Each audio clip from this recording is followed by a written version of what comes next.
Magandang araw po sa inyong lahat, lalong-lalo na po sa mga giliw nating tagapakinig. Sa araw po na ito ay mapapakinggan po natin ang kwento ng isang lalaking gagawin ang lahat para sa kanyang pamilya. Si Harabas ay sinubok ng katatagan at hamon ng buhay nang biglang mawala ang kanyang asawa na si Ivana. Bilang isang magsasaka, ay kakailanganin niyang iwanan ang palayan sa pangangalaga ng kanyang anak na si Val upang mapuntahan ang asawa sa baryo ng Aklan. Dito niya makikilala ang isang antingerong magbibigay sa kanya ng kakaibang sandata at mutya na magagamit niya laban sa mga kampon ng kadiliman. Magagawa pa kaya niyang mabawi ang kanyang asawa na si Ivana? Magtagumpay kaya siya laban sa lumalakas na puwersa ng kadiliman? Sama-sama po nating pakinggan ang buhay at pakikipagsapalaran ng magsasakang manunugis na sumugod sa baryo ng Aklan. Ngunit bago po ang lahat, mga idol, huwag naman po nating kalimutang mag-subscribe at i-hit ang notification bell sa aking YouTube channel na The Voice Addict at Apong Isaak para sa mas marami pang makapigil hiningang kwentong aswang at katatakutan mula sa mundo ng kababalaghan. Umpisahan na po natin ang kwento. Anak, halika nga muna rito. Mag-usap tayo. Itigil mo na muna ang pagsusulat mo. Sino ba yung madalas na sinusulatan mo? Tay, kaibigan ko lang po. Nakatira po siya sa Aklan. Gusto ko po sanang hanapin niya po si nanay. Tay, teka po. Tungkol po ba saan ang pag-uusapan natin? Tungkol sa nanay mo, anak. Balak kong sundan siya sa Aklan. Nag-aalala na ako. Hindi na siya nakabalik simula nang umalis siya. Tay, iiwan niyo po ako dito? Oo, anak. Hindi kita pwedeng isama ron. Delikado at mapanganib para sa'yo. Pero tay, paano naman po ako dito? Baka ikaw naman po ang hindi na bumalik. Bakit, anak? Wala ka bang tiwala sa akin? Dati ako manunugis ng mga aswang. Kaya alam ko na ang pupuntahan ko ay maraming masasamang elemento at nagtatago sa dilim. Kaya nga masyado na ako nag-aalala sa nanay mo eh. Paano ko napahamak na siya? Tay, sasama na lang po ako. Huwag mo po akong iiwan dito na mag-isa. Hindi ka pwedeng sumama sa akin, anak. Sino may iwan sa palayan? Ikaw lang ang maaasahan ko rito na magbabantay sa tanim natin ng mga palay. Pati na ang pag-aalaga sa mga hayop. Alam mo naman, anak, na marami pa rin na magdanakaw ngayon. Tay, ayoko pong maiwan dito eh. Nakikiusap po ako sa inyo, tay. Isama niyo na lang po ako. Sige na. Anak, nakikiusap din si tatay sa'yo. Mahalaga ka sa akin. Ayokong pati ikaw ay mapahamak ng dahil sa amin ng nanay mo. Isa pa, mapanganib ang lugar na pupuntahan ko. Sana naman ay maintindihan mo ko, anak. Huwag nang matigas ang ulo mo. Mahirap din naman sa akin na iwan ka rito na mag-isa. Ngunit mas pipiliin ko na hindi kita isama kesa mapahamak ka sa pupuntahan ko. Tay, nag-aalala po ako sa inyo ni nanay eh. Natatakot po ako eh. Tulad ng sinabi ko, anak, wala ka bang tiwala kay tatay? At wala ka rin bang tiwala sa Diyos? Hindi niya ako pababayaan, anak. Kaya huwag kang matakot. Meron po akong tiwala sa Diyos, tay. Pero sa lugar po na pupuntahan mo, wala akong tiwala dun. Bal, anak. Basta't magtiwala ka sa akin. Huwag kang mag-alala. Kilala mo naman ako. Kaya kong ipagtanggol ang sarili ko. Sige na, sige na. Tama na ang usapan na to. Buo na ang desisyon ko, anak. Maiiwan ka muna rito at huwag mong pababayaan ang palaya natin. Aasahan kita, anak.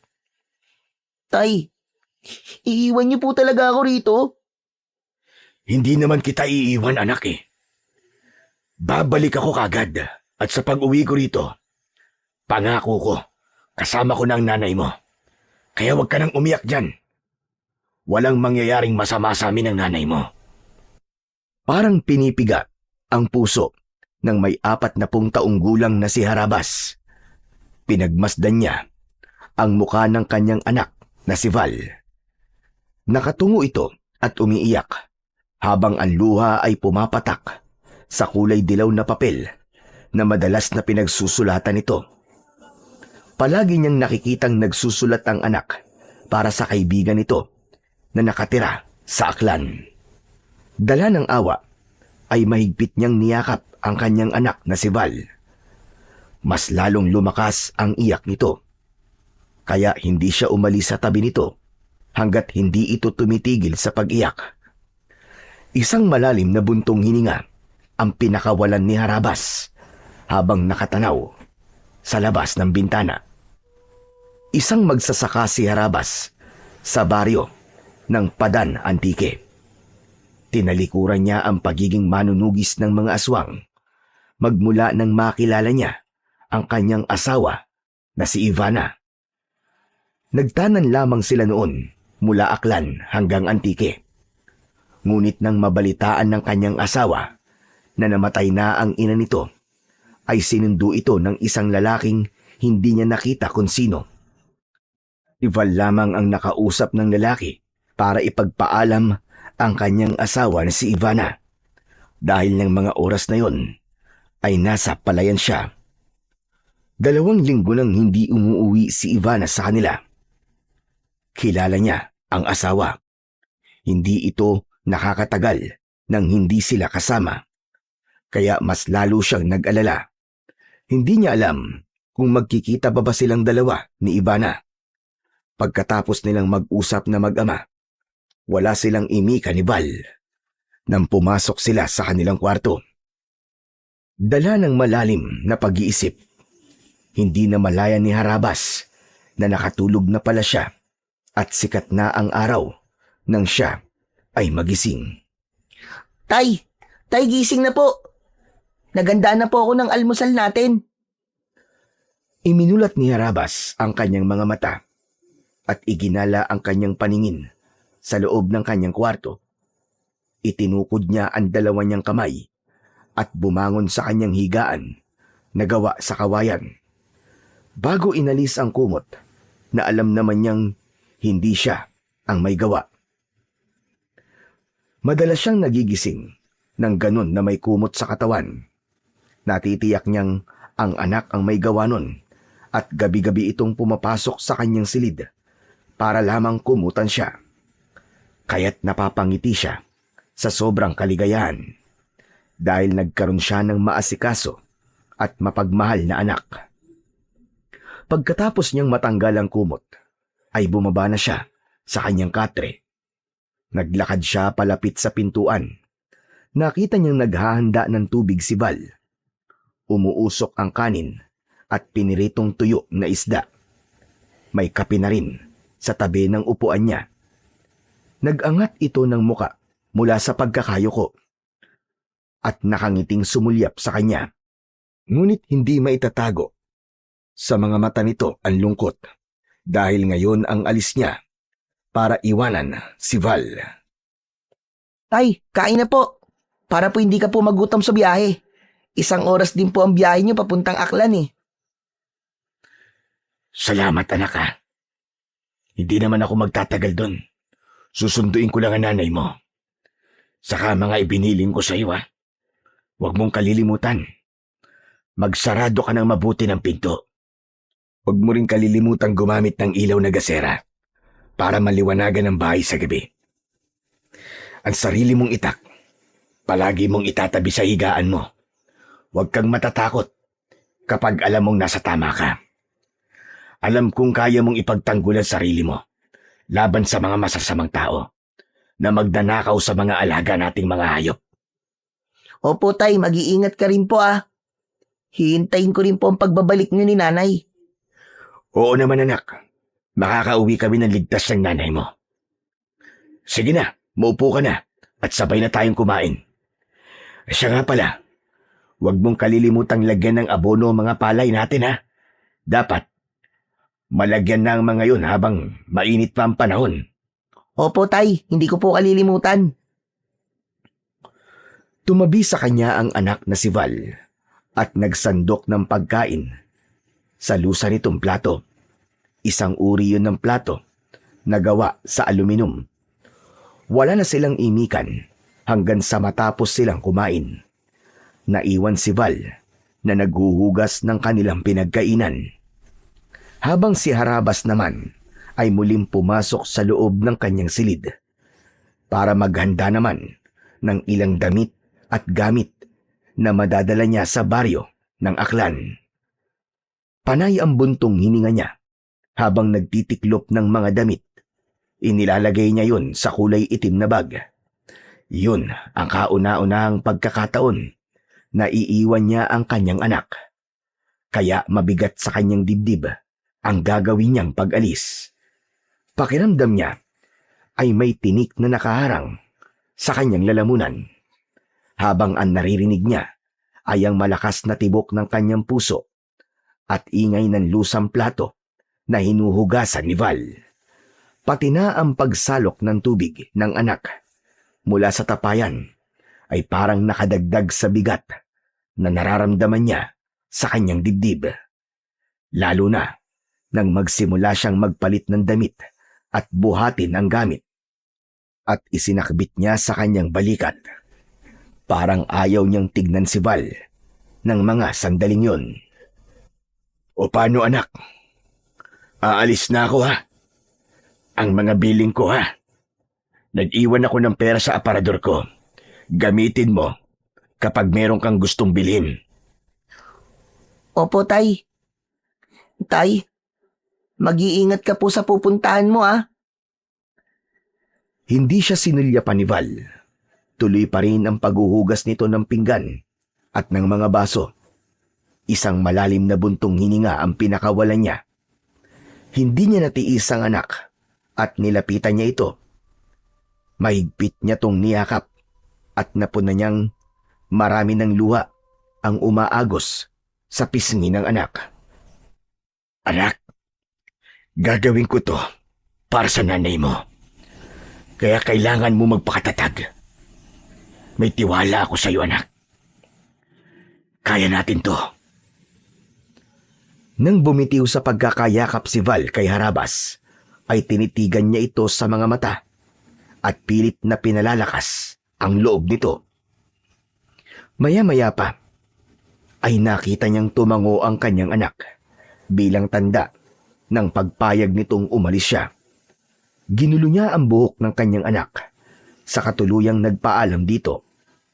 Mabigat ang hakbang ng paa na lumabas siya ng kanilang bahay.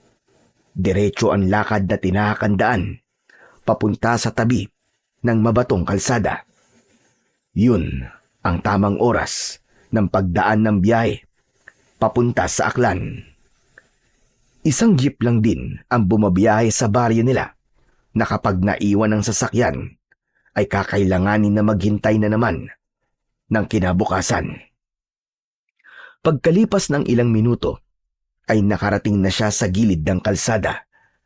Para bang mabigat ang kanyang dibdib na panayan dasal na sana ay gabayan siya ng Panginoon sa kanyang paglalakbay. Maya-maya pa ay nakarinig siya ng tunog ng busina ng sasakyan, kaya't napatayo siya ng tuwid at napatingin sa gawi ng paparating na jeep. Medyo may kalumaan na yon, ngunit maayos pa naman ang takbo. Kita niya agad ang mga pasahero na nakaupo sa bubong ng sasakyan. Marami ang nakasabit sa pinto. Mabuti na lang at tinigilan siya ng driver para pasakayin kahit puno na. Kaya ko to.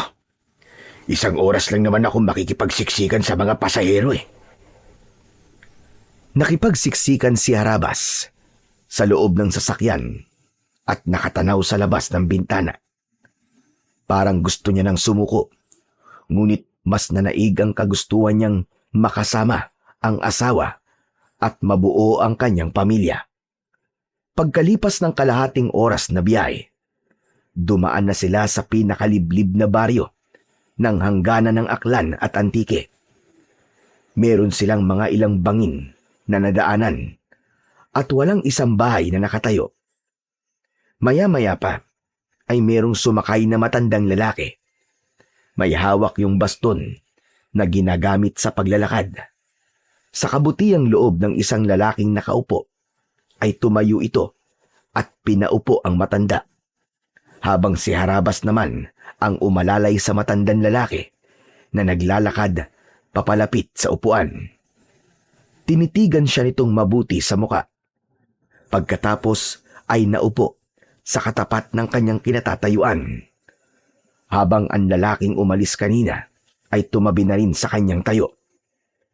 Kagaya niya ay kumapit na rin ito sa bakal na nasa bubong ng jeep. Maraming salamat sa inyo mga iho. Kayo lamang ang nagpaupo sa akin. Madalas ako sumasakay ng jeep, pero hindi man lang ako nakaranas na paupuin ng mga nakaupong lalaki. Siguro ay hindi kayo taga rito, ano? Sumagot ang lalaking nagmagandang loob kanina sa matanda.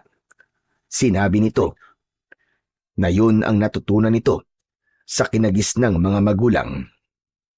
Nakilala ni Harabas ang lalaki sa pangalan na Ruel, taga Maynila, at nagbabakasyon lang sa Aklan para sa kapatid na nagtanan. Nagkataon na dun din siya bababa ng sasakyan. Maging ang matandang tinulungan niya ay sa lugar din na yun papunta. Nalaman ni Harabas na kaya marami ang uuwi sa baryong yun dahil sa nalalapit na piyesta ng pagsikat ng bilog na buwan. Yun ang pinakamahalagang pagdiriwang ng baryo ng Natas sa Aklan para sa pagsisimula raw ng masaganang ani. Pero iba ang kabang bumundol sa kanyang dibdib. Iba ang pakiramdam niya sa nasabing pagdiriwang dahil ilang beses na siyang humarap sa iba't ibang klaseng labanan. Alam niyang ang piyesta sa baryo ay hindi lang piyesta ng mga normal na tao, kundi pagdiriwang din ng mga nilalang na nagtatago sa dilim. Bahagyang nagulat si Harabas nang marinig ang boses ng matanda. Nandito na pala tayo. Hindi pa ba kayo bababa?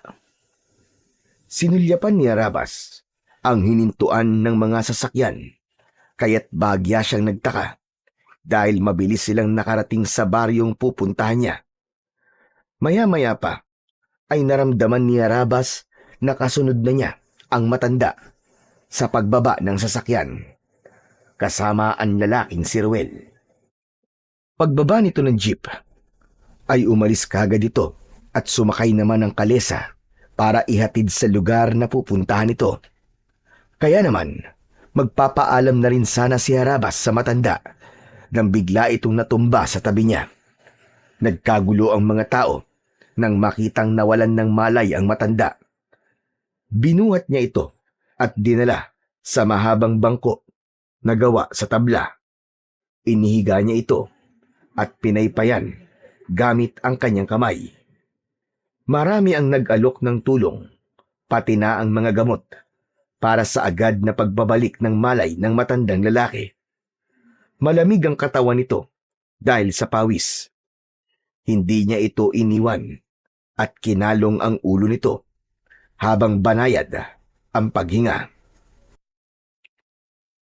Marami pong salamat sa tulong nyo para po sa gamot. Ngumiti ang babaeng nagbigay sa kanya ng panghaplas na katingko at sinabi nito na kilala raw ng mga ito ang matanda. Tawag daw nila sa matanda ay Lolo Estoy. Mabait daw ito at kilalang albularyong antingero sa baryo ng Natas. Pagkatapos nilang makipag-usap sa babae, ay ginamot naman niya si Lolo Estoy. Ilang saglit pa, Nagkamalay naman na ang matanda. Una nitong hinanap ang hawak nitong baston kanina. Anong nangyari? Nawalan ho kayo ng malay, Lolo Estoy. Siya nga po pala. Nandito po ang tungkod nyo. Salamat. Diyos ko. Aray, pasensya ka na. Nahilo kasi ako kanina. Maraming pasahero at hindi ako sanay sa siksikan na biyahe. Ngayon lang naman nangyari ang bagay na yon. Dahil malapit na ang piyesta. Abay, sino ka nga ba, iho? Ako po si Harabas. Taga-Antique po ako. Gumuhit ang ngiti sa labi ng matanda. Tumango ito na para bang masaya na nalaman nito ang pangalan niya. Hindi niya alam kung bakit ganun ang reaksyon ni Lolo Estoy. Ngunit kailangan niya nang magpaalam dito dahil hahanapin pa niya ang kanyang asawa na si Ivana. Mukhang gusto mo nang umalis, Harabas. Pasensya na sa abala na ginawa ko, ha? Ang mabuti pa kaya sa'yo na lamang ito. Napakunot ang noo ni Harabas nang makitang dumukot sa bulsa si Lolo Estoy. Nang makuha nito ang bagay sa loob ng bulsa, ay tumambad sa kanyang paningin ang isang bilog na bato. Parang isang ordinaryong bato lang yun, na makinis lang ang balat. Kulay itim yun at mukhang matagal nang nakatago. Isang bato? Ano naman po ang gagawin ko sa batong yan, Lolo Estoy? Magagamit mo ito. Isang mutya na nanggaling sa pusod ng supremo ng mga aswang. Ano po? Pambihira naman. Bakit niyo po yan binibigay sa akin? Bakit? Hindi ka ba naniniwalang mutya ito na galing sa pusod ng supremo ng mga aswang? Kakaiba ang mga aswang na nakatira rito. At malaki ang maitutulong nito sa iyo, Harabas. Kung ganun po, tama po ang hinala ko. Napugad niya ng mga aswang ang lugar na ito. Oo naman. Hindi ko naman maitatanggi yun. Kaya wala kang karapatan na pagkatiwalaan ang isa man sa lugar na to. Dahil halos lahat ng nakatira rito ay merong kakaibang pagkatao. Pero meron pa namang matitinong tao sa lugar na to. Kaya sige na, tanggapin mo na itong butya. Ingatan mo ang bato na yan. Ililigtas ka niyan sa tiyak na panganib. May dahilan kung bakit tayo nagkita ngayon. Isipin mo na ako ang ipinadala ng Diyos para gabayan ka sa pupuntahan mo. Balang araw, matatapos din ang masasamang gawain ng mga taong naninirahan dito. Tumayo ang matanda at kinuha nito ang tungkod. Ang itsura ng kahoy ay pabaluktot sa hawakan. Kakaiba ang nakaukit na disenyo sa tungkod nito. Napatingin si Harabas sa mga taong abala sa pagtitinda ng mga pagkain sa mga pasaherong bumababa sa jeep. Sanay si Harabas sa ganung mga lugar. Dahil dati siyang manunugis ng mga aswang, hindi siya natatakot noon kapag nakikipaglaban sa iba't ibang uri ng mga aswang. Pero ngayon, kakaiba ang takot na nararamdaman niya. Para bang isang gera ang pupuntahan niya. Ganon din siguro kapag merong anak na alam niyang naghihintay sa kanya. Pinuno niya ng hangin ang kanyang dibdib bago siya tumayo at nagpaalam na sa matanda. Ngunit nagulat siya nang ibigay sa kanya ng matanda ang hawak nitong baston. Ikaw na ang gumamit nito, Harabas. Sa tingin ko ay mas kakailanganin mo yan. Hindi pwedeng maghiwalay ang tungkod at ang butya. Bilang pagtanaw ng utang na loob ko sa iyo at sa pagtulong mo at pag-aalaga sa akin. Hala, sige na. Mag-iingat ka sa pupuntahan mo. Pero Lolo Estoy, hindi ko naman po ito kailangan. Mas kailangan niyo po ito sa paglalakad niyo.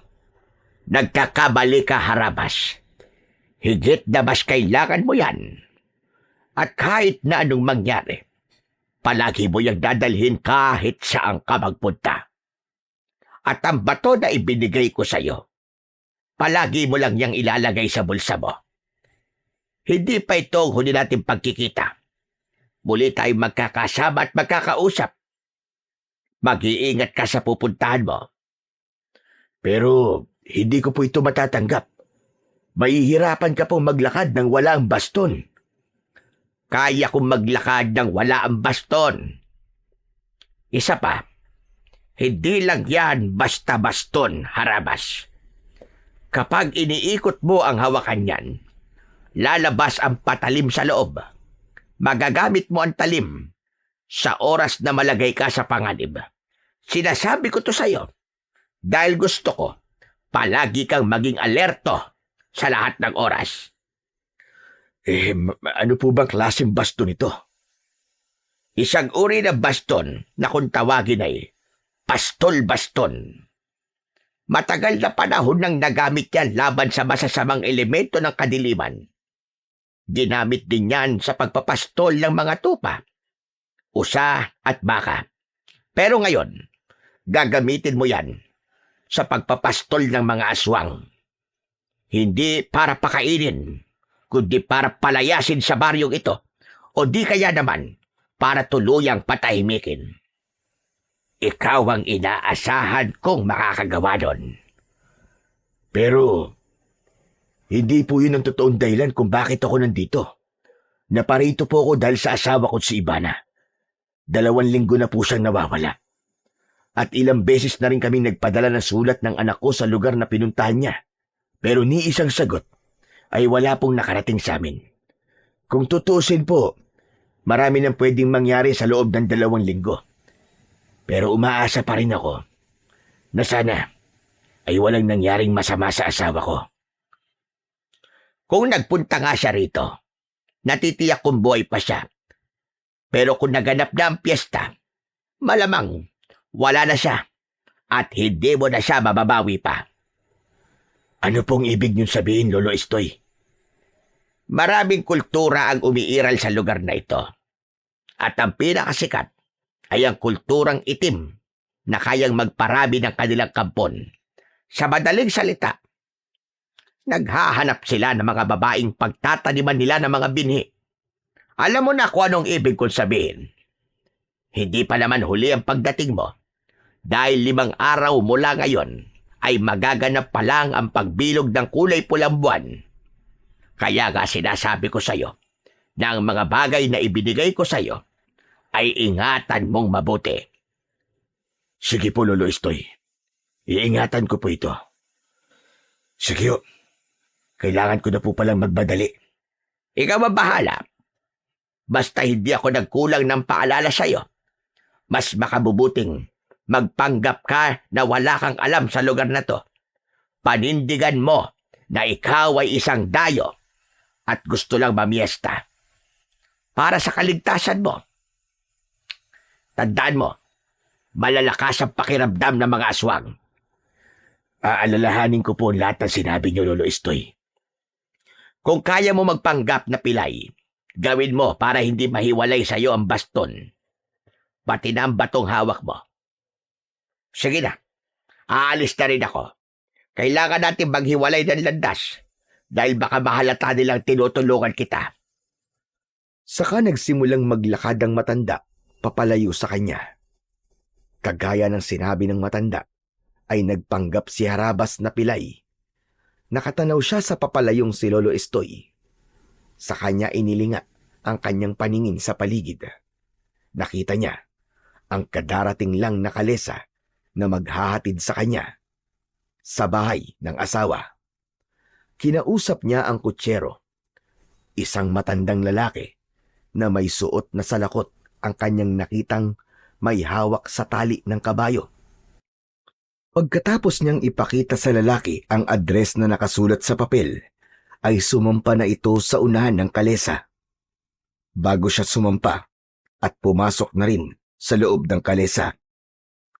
Habang tinatahak nila ang makipot na daan, papasok sa baryo ng Natas, ay panay din ang linga niya sa paligid. Matataas na punong kahoy at mga palayan ang nakikita niya sa gilid ng mabatong kalsada. Ang maliliit na kubo na gawa sa kugon at kawayan ay malalaki ang agwat ng layo sa isa't isa.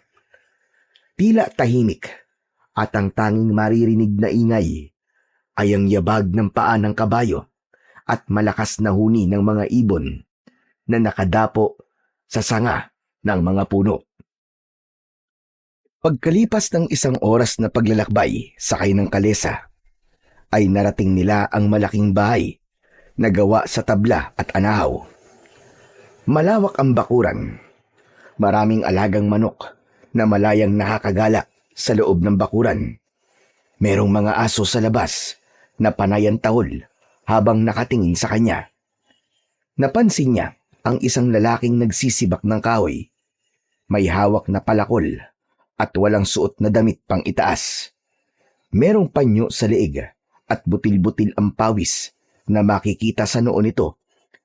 Nakakunot ang noo ng lalaki na nakatayo at tumigil sa ginagawa. Makahulugang napatingin ito sa kutsero. Saka naman bumaba ng kalesa si Harabas, dala ang kanyang bag. Pagkatapos niyang magbayad sa lalaki, ay umalis na rin ito. Inayos na muna niya ang bag sa likod bago lumapit sa pintuan ng bakuran. Lumapit din ang lalaki sa kanya at nagtanong ito. Nino ka? At anong kailangan mo? Dito ho ba nakatira si Ivana? Ivana Aldawi po. Hindi agad sumagot ang lalaki na sa tingin niya ay edad 55 taong gulang na. Saka pinagmasdan siya mula ulo hanggang paa. Binuksan muna nito ang tarangkahan ng bakuran at nagpunas ng pawis sa noo gamit ang panyo na nakasampay sa leeg nito. Kaano-ano mo si Ivana? Kaibigan niya po ko. Inimbitahan po niya akong mamiesta sa inyo. Kayo po ba ang ama ni Ivana? Hindi ako ang ama ni Ivana. Ako nakabili sa lupang kinatitirikan ng bahay ng mga magulang ni Ivana. Pagkatapos niyang makipagtanan nun sa lalaking nakilala niya sa sulat, ibinenta ng kanyang mga magulang ang bahay at lupa nila sa akin. Matagal nang wala mga magulang ni Ivana rito. Mangyari niya, lumipat na sila ng ibang lugar.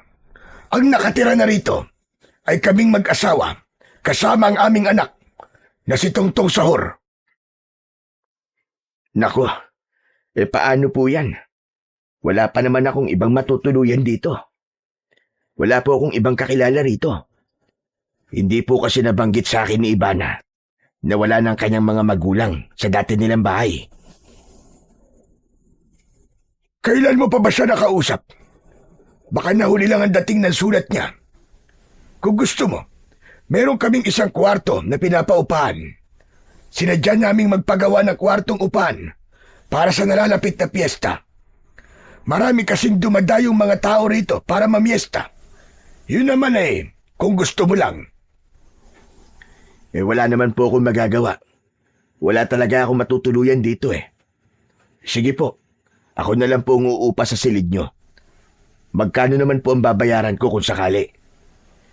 Ilang araw ka bang mananatili rito? Kung hihintayin mo ang piyesta namin, 5 araw yun mula ngayon.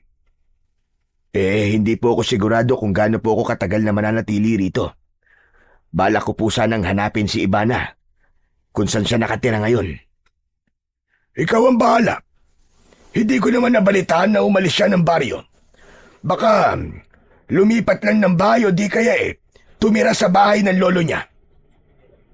Sige po. Pwede ko po bang makita ang silid?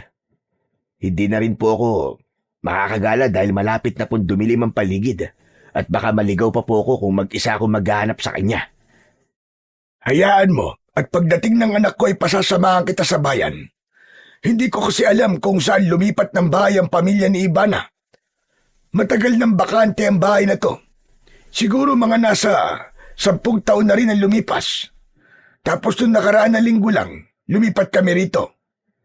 Pero nabalitaan namin, napatay na raw ang kanyang ina.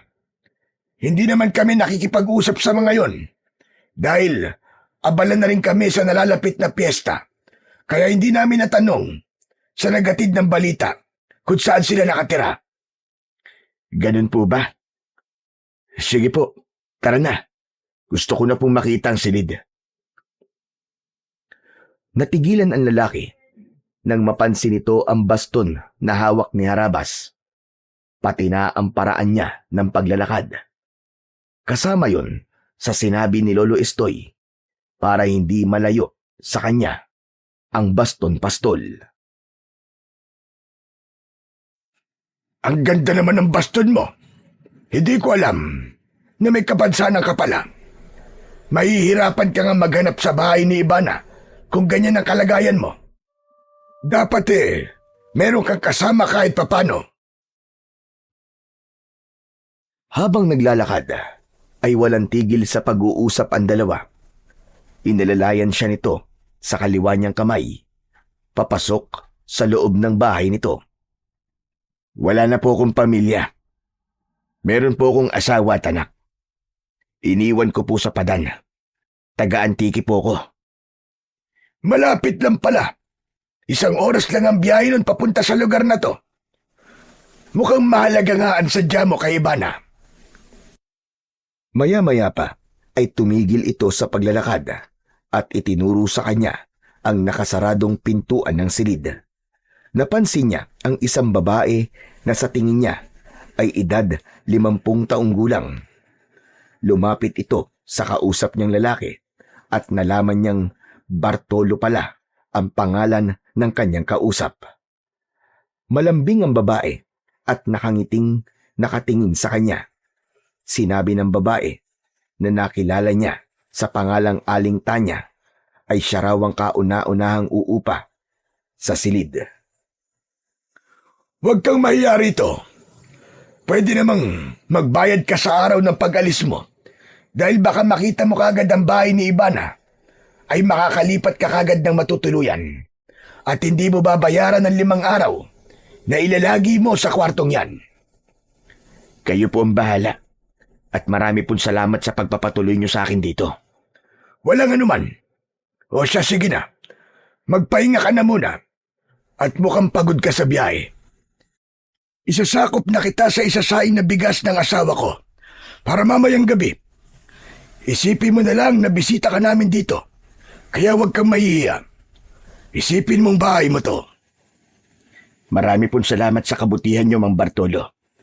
Pati po sa inyo, Aling Tanya. Nakangiting tumango ang mag-asawa bago nagpaalam sa kanya. Nang makaalis na ang mag-asawa sa harapan niya, pumasok naman si Harabas sa loob ng kwarto. Isinara niya yun at iginala ang kanyang paningin. Isang lumang aparador na walang laman ang tumambad sa kanyang paningin. Isang higaan na gawa sa tabla at mga nakatiklop na unan at kumot ang nakita niyang nakahanda sa higaan. Sa likod naman ng pinto ay merong nakatiklop na banig na gawa sa abaka.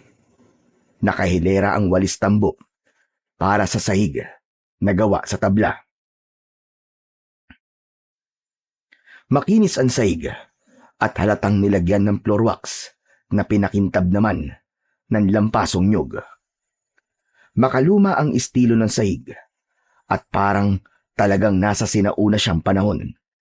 Ganon din ang gasera na gawa naman sa babasaging taklob na tumatakip sa ilaw na may tela at gas.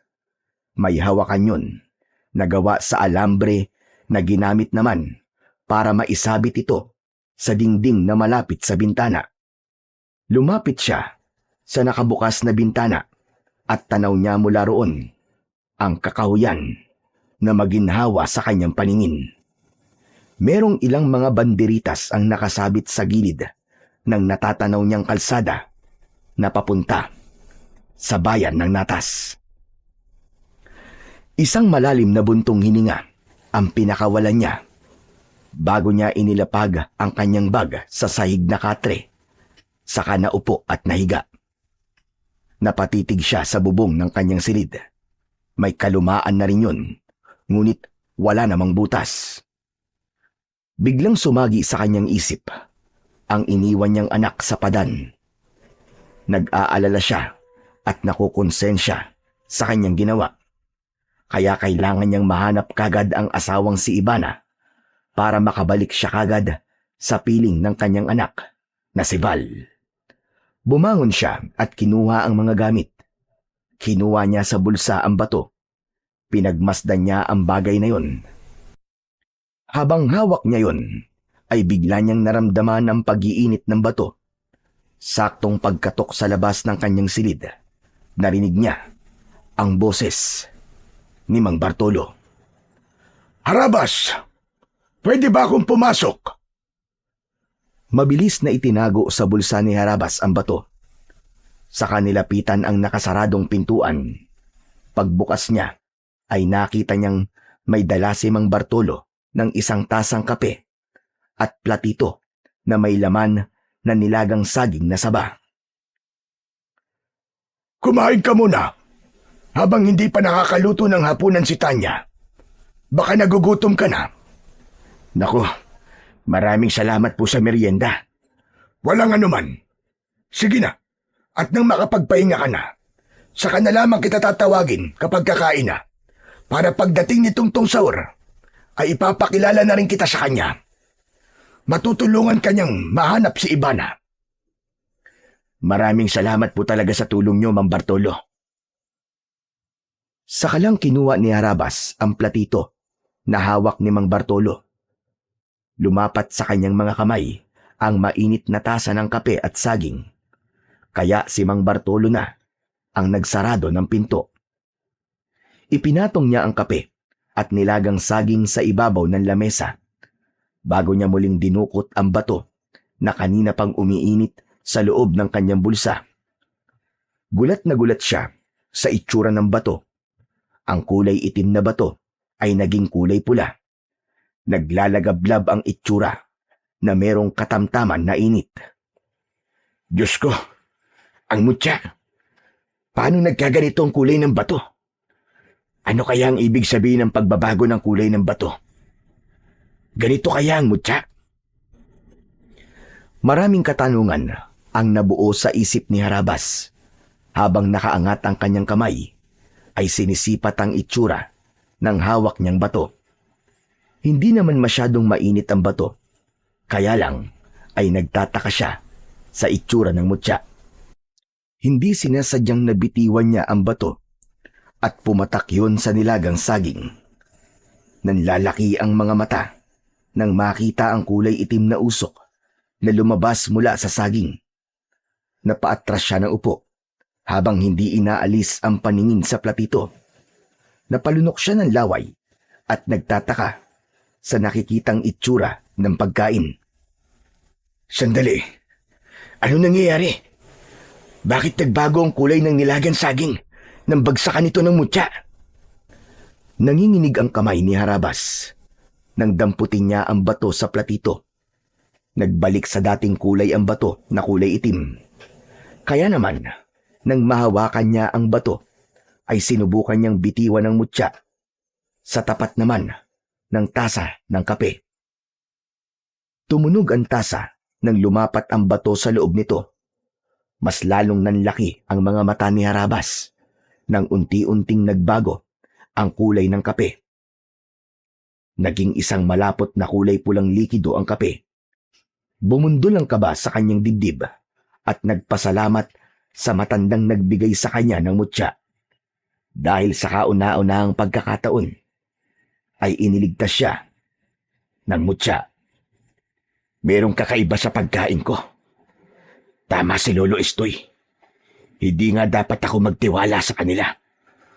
Dahil sa mutya ng pusod ng Supremo ng mga aswang, nalaman ko ang totoong itsura at kulay na ibinigay nila sa akin na pagkain.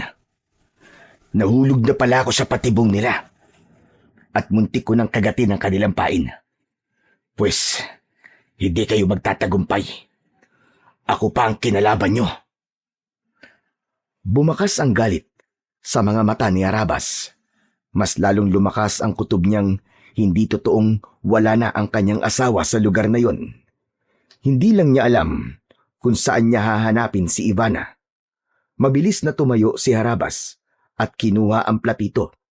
Itinapon ang saging at itinaktak ang laman ng tasa na merong kape. Palalabasin niyang ininom niya yon at kinain ang saging. Kung ganun, kailangan kong makaisip ng paraan para hindi makasabay sa kanila sa pagkain. Bahala na. Kinuha ni Harabas ang mutya sa ibabaw ng lamesa na nabasa dahil sa kape. Saka isinilid niya yon sa kanyang bulsa. Ngayon, ay alam ko na kung ano ang palatandaan sa bato. Malalaman ko kung aswang o tao ang kaharap ko sa pamamagitan ng pag-iinit ng mutya. Kailangan ko magdoble sa pag-iingat para sa anak kong si Val na naghihintay sa akin sa pagbabalik namin ni Ivana. Kailangan ko ng karagdagang pag-iingat. Hindi ko akalain na balak nila akong gamitan ng itim na kapangyarihan. Marahil sa simula pa lang, ay alam na nila kung sino ko. Maya-maya pa ay narinig naman ni Harabas ang ilang katok sa labas ng pinto. Tinawag siya ni Aling Tanya at sinabi nitong kakain na. Pagkakataon niya na yon na umisip ng idadahilan para hindi siya makasabay sa pagkain sa mga ito. Muli niyang sinilyapan ang lamesa at kinuha ang walang laman na tasa at platito.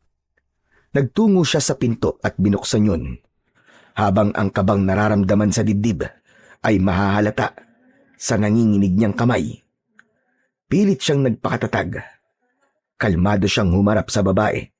Sinabi nitong kakain na at siya na lamang daw ang hinihintay ng mga ito. Nasa kusina na rin daw ang anak nito na si Tungtong Sahur. Pasensya na po, Aling Tanya, hindi na po ako makakakain. Busog na po ako sa saging na dinala sa akin ni Mang Bartolo Marami pong salamat sa pag-aalok niyo sa akin ng pagkain. Pero napagod po ako sa biyahe kaya magpapahinga na po muna ako. Pakisabi na lang po kay Mang Bartolo. Salamat po at pasensya na. Nahuli ni Harabas na pasimpleng sumilip sa loob ng kwarto si Aling Tanya. Sabay sulyap sa iniabot na platito at tasa ni Harabas. Pigil ang kanyang hininga habang hinihintay na umalis ito. Kinuha nito ang platito at tasa. Kaya nakahinga siya ng maluwag nang magpaalam na ito sa kanya. Sabay talikod sa kanya ni Aling Tanya. Dala ang pinagkainan niya. Maigpit niyang hinawakan ng kanyang baston habang nagkukunwaring hirap sa paglalakad bago tuluyang isinara ang pinto. Ganon din ang ginawa niya sa nakabukas na bintana. Ipinahinga niya ang katawan dahil natitiyak niyang mamayang gabi ay hindi siya makakatulog. Mahirap matulog sa lugar kung alam niyang nasa kabilang silid lamang ang mga kalaban. Hanggat hindi niya natitiyak kung anong klaseng mga nilalang ang nakapalibot sa kanya, ay hindi siya maaaring magtiwala sa mga ito. Isang malalim na buntong hininga ang pinakawalan ni Harabas bago ipinikit ang kanyang mga mata, habang ang maririnig niyang ingay ay ang putak ng mga manok na tumutuka sa lupa sa likod ng kanyang kwarto, malapit sa bintana. Hindi niya namalayan na nakatulog na siya, kaya hindi niya alam kung anong oras siya nagising. Iginala niya ang kanyang paningin. Madilim na ang paligid at nakakabingi ang katahimikan na yon. Pakiramdam niya, wala siyang kasama sa bahay, ngunit napalitan yun ng malakas na kaluskos sa kanyang bubong. Tila pusang nagkukutkot at binubutas ang anahaw na bubong. Hinawakan ni Harabas ang baston, maging ang kanyang mutya sa loob ng kanyang bulsa ay umiinit ng mga sandaling yun. Kaya natitiyak niyang hindi isang hayop ang nasa bubong, kundi isang nilalang na matagal na niyang kinakalaban. Sino yan? Umalis ka sa bubong. Kung hindi, bubutasin ko ng kutsilyo ang katawan mo.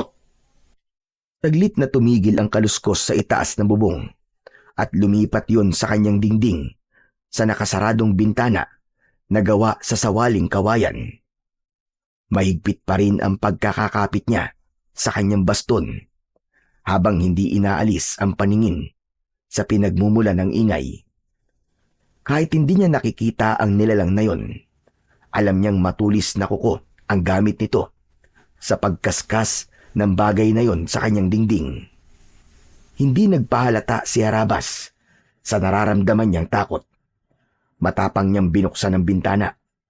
Tumambad sa kanyang paningin ang kalbong nilalang na merong mapupulang mga mata. Mataas sa ulo ang tenga nito at merong mahabang dila. Maliit na bibig at ilong na parang sa paniki. Kapansin-pansin ang malakahoy nitong katawan na parabang balat ng isang kalabaw. Bumaluktot ang katawan nito. Umikot ang mga kamay at leeg papunta sa likod. Para siyang tinatakot sa taglay nitong nakakatakot na anyo. Higit pa roon ay meron din itong kakayahan na humaba ang kamay. Sinakal siya nito sa kanyang leeg. Naramdaman ni Harabas ang malakas na kamay ng nilalang at hinila siyang palabas ng bintana. Bitiwan mo ako! Halimaw ka! Naramdaman ni Harabas ang pagbagsak ng kanyang katawan sa lupa. Ngunit hindi niya binitiwan ang baston. Sa halip ay ipinalo niya ang baston sa kamay nito. Tila napaso ito at nabawi ang kamay. Kaya naman, nagkaroon ng pagkakataon si Harabas para lumaban sa aswang. Nagulat ang nilalang sa pagsirko niya sa ere. Pagbagsak niya sa lupa ay sakto yun sa harapan ng nilalang. 2 palo kagad ang ginawa niya na tumama sa leeg ng kalaban. Bumagsak ito ng pasadsad sa lupa habang umaangil at pilit na tumatakas papalayo sa kanya. Dinukot niya ang mutya sa kanyang bulsa at kitang-kita niya ang kulay pulang liwanag na bumalot sa bato. Kasabay ng paghigop nito sa kulay itim na usok na lumabas sa katawan ng aswang. Pumasok yon sa kanyang mutya. Kitang-kita niya rin ang pagkikikisay ng katawan ng aswang hanggang sa masunog ito. Ngunit hindi pa man nakakabawi sa pagkakabigla si Harabas ay dumating naman ang 2 pang nilalang. Mga mukhang kahoy ang mga ito na parang hindi tinatablan ng kahit na anong sandata. Sinubukan niyang itaas ang bato, ngunit hindi nangyari sa mga ito ang nangyari sa unang aswang na pinatay niya. Hindi nahigop ang kulay itim na usok mula sa katawan ng mga ito. Nakangising nakatayo ang mga ito habang tumutulo pa ang malapot na laway sa bibig. Baka magkaugnay ang baston at mutya. Kagaya na sinabi ni Lolo Estoy na hindi dapat maghiwalay ang mutya at baston. Kailangan ko muna sigurong masaktan sila bago mahigop ang kanilang itim na kapangyarihan sa katawan. Mabilis na kumilos si Harabas. Sinugod niya ang mga ito at tigi-isang sipa ang kanyang ginawa. Tinamaan niya sa muka ang unang nilalang bago niya pinalo ng kanyang baston. Pasadsad itong bumagsak sa lupa bago niya binalingan ang isa pang nilalang na papasugod sa kanyang kinaroroonan. Naiwasan niya ang pagtama ng matulis nitong mga kuko sa kanyang muka at sa pagtayo niya ay kinalawit niya ang leeg nito ng kanyang baston. Sabay palo ng malakas sa ulo nito. Bumagsak din ito sa lupa katabi ng unang aswang na tinamaan niya ng baston. Sa kanya itinaas sa ere ang bato na kulay pula. Mula sa katawan ng mga ito ay lumabas ang kulay itim na usok na parabang yun ang nagsisilbing kapangyarihan ng mga ito para maging isang ganap na aswang. Pumasok ang itim na usok sa hawak niyang mutya. Kasunod ng pagkikikisay ng katawan ng mga aswang hanggang sa tuluyang lamunin ng apoy. Nanlalaki ang mga mata ni Harabas at hindi makapaniwala sa nasaksihan niyang kapangyarihan ng mutya ng pusod ng supremo ng mga aswang. Talagang mahirap kalaban ang supremo, lalo na kung yun ay isang uri ng mutya. Kung ganun, matatalo ko ang mga aswang at mahihigop ng mutya ang kanilang kapangyarihan sa pamamagitan ng baston. Habang natitigilan si Harabas, ay muli niyang itinago ang kanyang mutya sa bulsa at ginamit ang baston para itukod ulit sa lupa. Nagkunwari ulit siyang pilay. Saktong dumating ang mag-asawa at lumapit ang mga ito sa kanya. Bakas ang kunwaring pag-aalala sa mukha ng mga ito. Kaya naman, nagkunwari din si Harabas na wala siyang alam sa pagkatao ng mga aswang. Hanggat hindi niya nakikita si Ivana, kailangan niyang magtiis. Nakangiti siyang humarap sa mag-asawa. Harabas, ano nangyari? Meron kaming narinig na mga ingay kanina. Malikot ang mga mata ni Mang Bartolo nang lumapit ito sa kanya. Nakasuot ito ng damit pantulog upang magmukhang kapanipaniwala ang pagpapanggap ng mga ito. Habang si Aling Tanya ay bakas ang takot sa muka na nakakapit pa sa kamay ni Mang Bartolo. Sinalubong naman niya ng tingin ang mga ito. Yun po ba? Wala yun. Meron lamang pong nangharana sa akin kanina. Kaya lang, sintonado po ang kanta. Hindi rin magandang tugtog ng dala nilang instrumento. Pinalayas ko na po sila. Kaya lang nagalit dahil hindi ko po sila binayaran. Totoo ba ang sinasabi mo, Harabas? Oo naman po. Mukha po ba ako nagbibiro? Bakit? Ngayon lang po ba may nangharana sa inyo?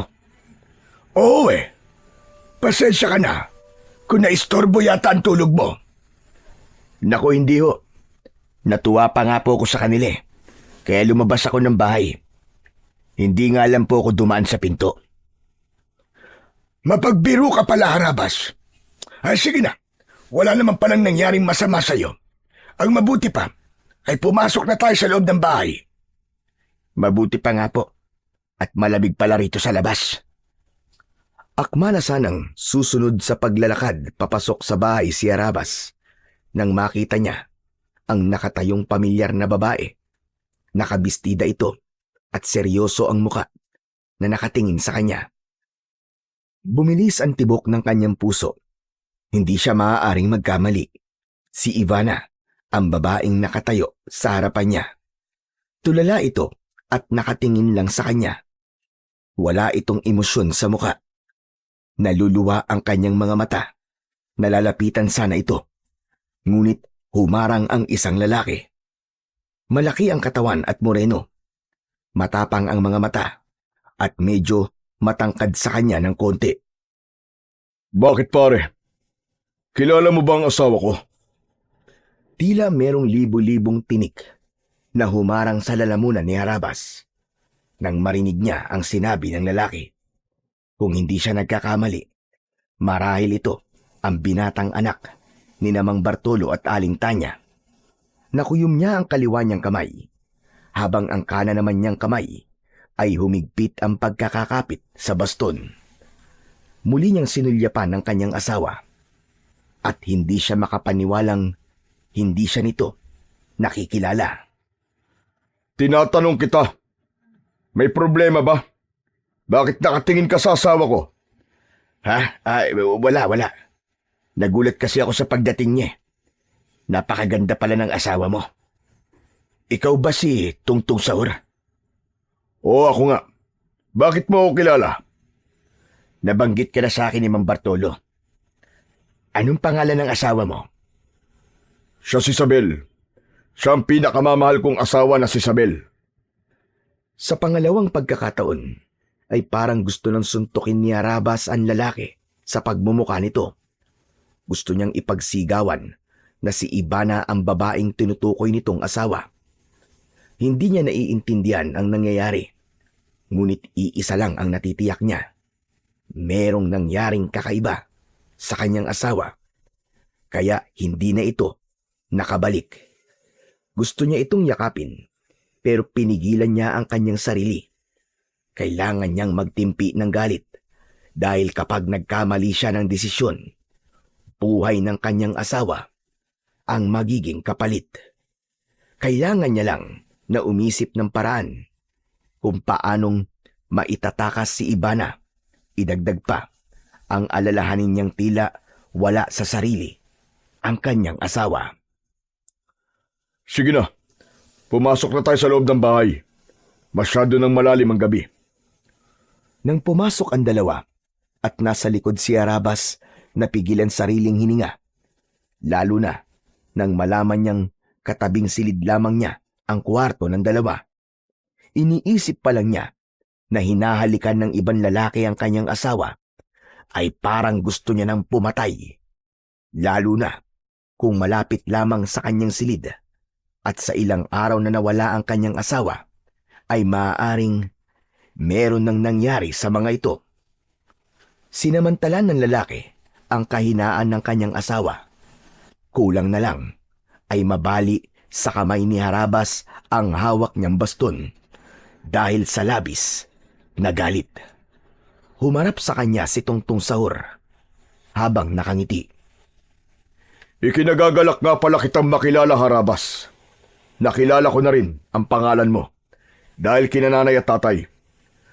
Bukas na lang kitang sasamahan para hanapin ang kaibigan mo si Ivana.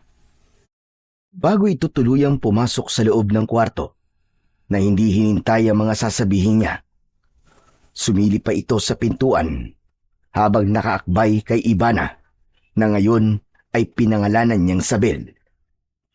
Matagal bago pumasok sa loob ng kanyang silid si Harabas, naiwan siyang nakatitig sa nakasaradong pintuan ng kwarto ni Tungtong Sahur. Maya-maya pa ay narinig niya ang boses ni Mang Bartolo. Bakit hindi ka pa magpahinga, Harabas? Maaga yata kayong aalis bukas, kasama ni Tungtong Sahur. Humarap siya kay Mang Bartolo. Sinalubong niya ang tingin nito. Sa pagkakataong yun, ay wala na ang asawa nitong si Aling Tanya. Kahit ako na lang po maghanap kay Ivana.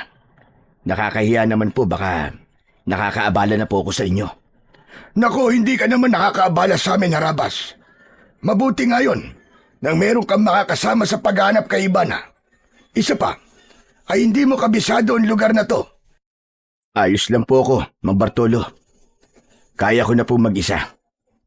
Ganun ba? O sige, ikaw ang bahala. Sige po, magpapahinga na po ako. Sana naman, Harabas, huwag kang mailang sa amin. Magaan ang loob ko sa'yo, kaya masaya akong masaksihan mo ang piyesta namin dito. Teka, naubos mo na ba ang ibinigay kong saging at kape sa'yo kanina? Opo, kaya nga po, hindi na ako nakasalo sa inyo ng hapunan eh. Mabuti naman kung ganun.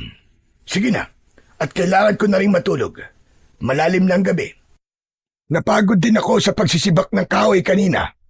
Pinaghahandaan ko na kasi ang darating na piyesta. Mahirap kapag basa ang kahoy na ipanggagatong sa kalan. Maulan pa naman ngayon.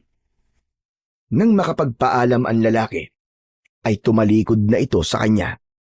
Saka naman nagpasya si Harabas na pumasok na sa loob ng kanyang silid na inuupahan.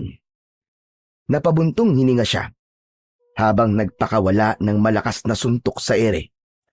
Parang pinipiga ang puso niya kapag naiisip niyang nasa kabilang silid lamang ang kanyang asawa. Hindi na siya dinalaw ng antok ng gabing yun. Kaya naman, maaga siyang bumangon sa kanyang higaan.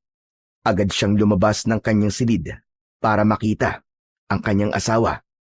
Ngunit nagtataka siyang si Tungtong Sahur lang ang nakita niyang nakaupo sa harap ng lamesa. Seryoso itong nakatingin sa kanya at inalok siya ng kape. Ngunit tinanggihan niya yon at sinabi niyang hindi siya nagkakape sa umaga. Pakisabi nga pala kay Mang Bartolo na mag-iikot lang ako sa labas ng bakuran. Baka meron akong masagap na balita tungkol sa taong hinahanap ko. Ikaw ang bahala.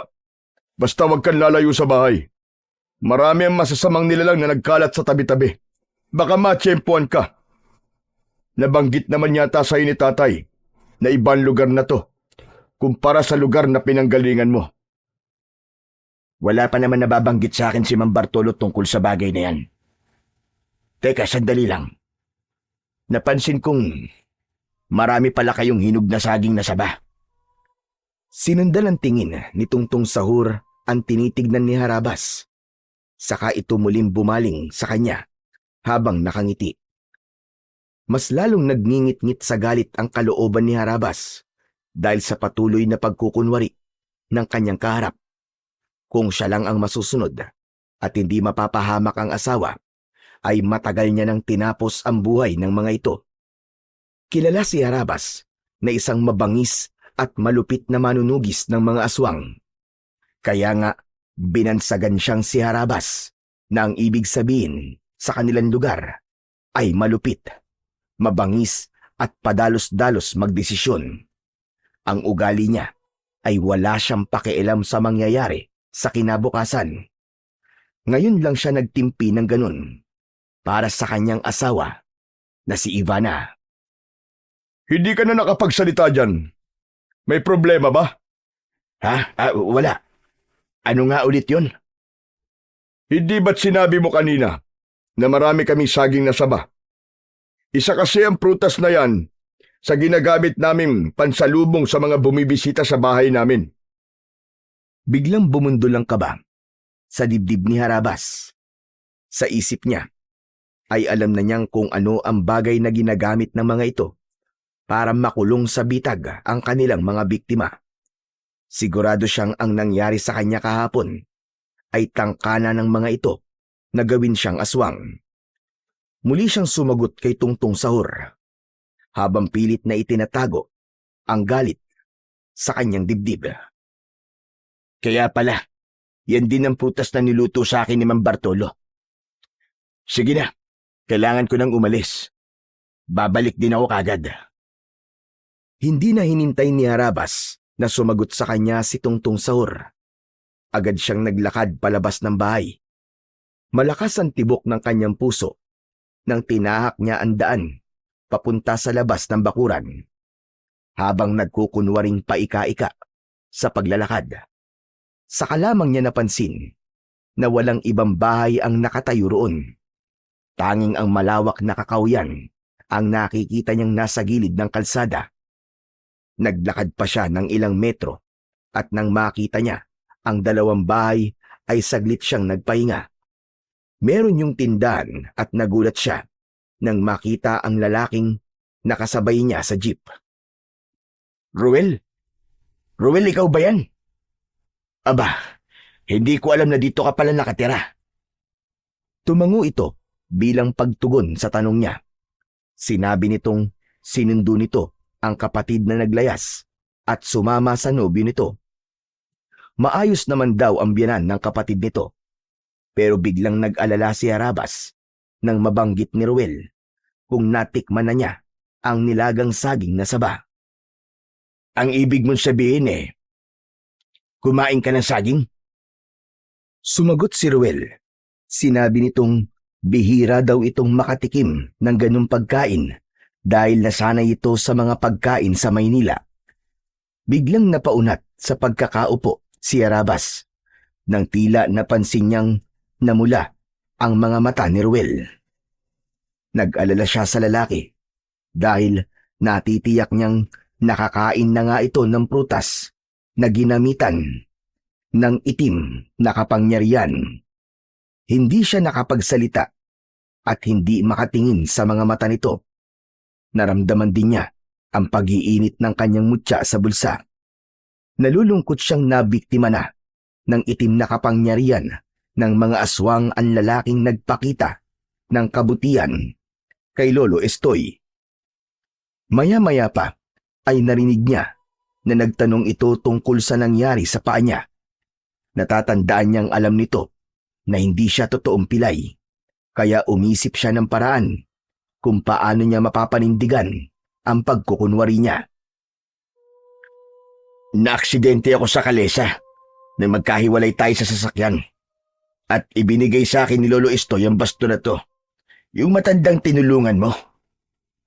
Tumango ito at sinabing naaalala ang matanda. Saka ito nagsimulang magkwento ng tungkol sa buhay nito sa Maynila. Pagkalipas ng ilang minutong pagkikwentuhan nila ni Ruel, lumabas na rin ang kapatid ni Ruel, kasama ang nobyo nito. Sa likuran ng mga ito ay ang mag-asawa na seryosong nakatingin sa kanya. Hindi siya nagpahalata sa mga ito na nararamdaman niya na hindi na ito mga ordinaryong tao. Sige na Ruel. Kailangan ko nang umalis eh. Magpapaalam na ako. Inihatid siya ni Ruel hanggang sa labas ng tindahan ito. Pakiramdam ni Arabas ay nakatingin pa rin sa kanya ang pamilya ng nobyo ng kapatid ni Ruel. Habang tinatahak niya ang daan pauwi sa bahay ni Mang Bartolo, ay bigla siyang nag-alala sa kalagayan niya sa baryo.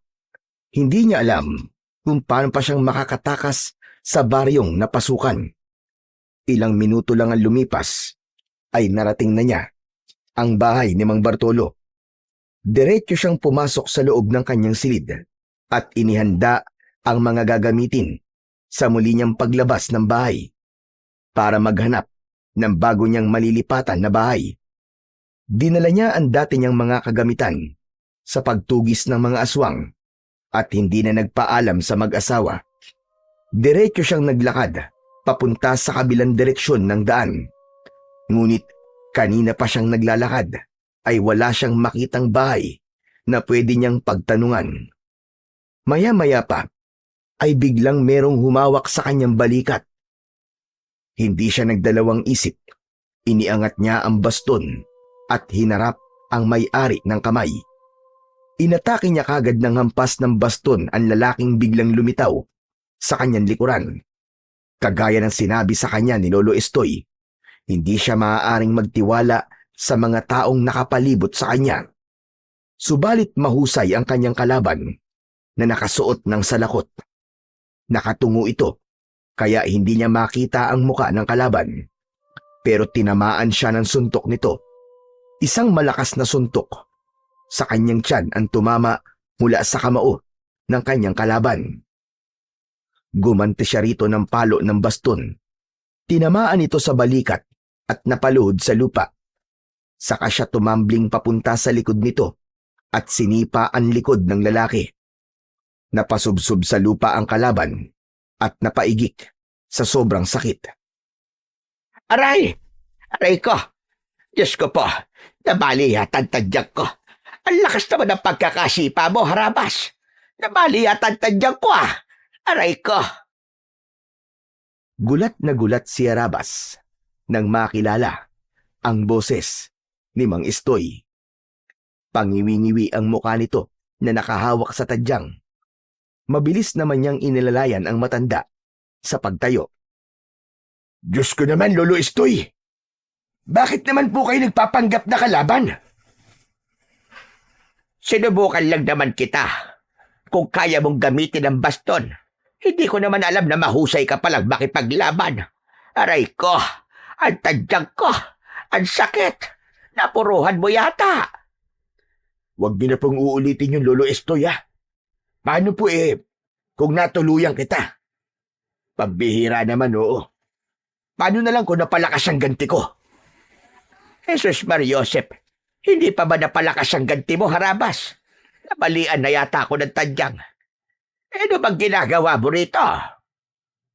Ako po dapat magtanong sa inyo ng ganyan. Bakit po kayo nandito? Ano ka ba naman, Harabas? Nakalimutan mo na bang dito ako nakatira? Pateka, bakit ka ba nandito sa kakahuyan? Bala ko po sanang maghanap ng ibang bahay na matutuluyan. Ginamit ko lang na dahilan sa may-ari ng bahay na hahanapin ko si Ibana. Lolo Estoy, kagabi po, inatake ako ng mga aswang. Mabuti na lang po tinulungan ako ng baston at mutya. Nalaman ko rin po kung paano ko to gagamitin sa mga aswang. Hindi pa rin natatapos ang pagliligtas sa akin ng mutya. Muntik na po ako makakain ng saging na saba. Lahat ng nakatira sa bahay ng dati kong asawa ay mga aswang. Nakita mo na ba ang asawa mo? Opo, Lolo Estoy. Sa bahay mismo na inuupahan ko. Alam ko po na dating bahay yun ng mga magulang ng asawa ko. Kaya nga po nagulat ako at iba nang nakatira doon. Eh, kumusta naman ang asawa mo? Hindi po siya ayos, Lolo Estoy. Nasa panganib po ang asawa ko. Hindi na po niya ako nakikilala. Nagkita kami kagabi, pero hindi niya ako pinansin. At iba na po ang pangalan niya. Hindi na siya si Ivana, kundi siya na po si Sabel. Sinasabi ko na nga ba't nakakuha na sila ng alay na pagtataniman nila ng binhi para sa nalalapit na piyesta. Teka, sandali lang po, Lolo Estoy. Pagtataniman nila ng binhi ang asawa ko. Hindi po bukid ang asawa ko. Ang hina naman ng isip mo. Alam mo na yon kung ano ang ibig kong sabihin. Ang binhi na tinutukoy ko ay anak.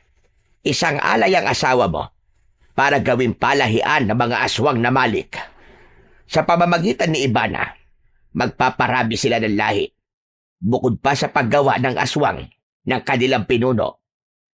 Ibig niyo pong sabihin nasa panganib po ang buhay ng asawa ko. Oo, dahil magpaparami sila ng lahi sa pamamagitan ng asawa mo, Harabas.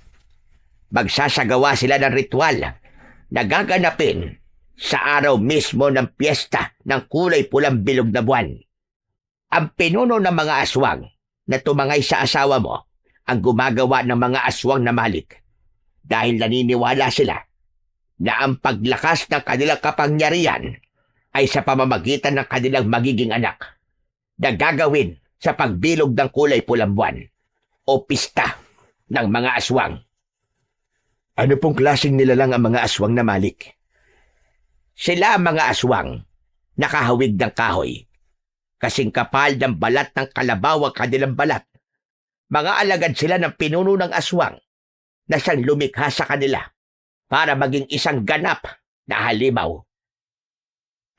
Parang may mabigat na bato ang dumagan sa dibdib ni Harabas nang marinig ang sinabi ng matanda.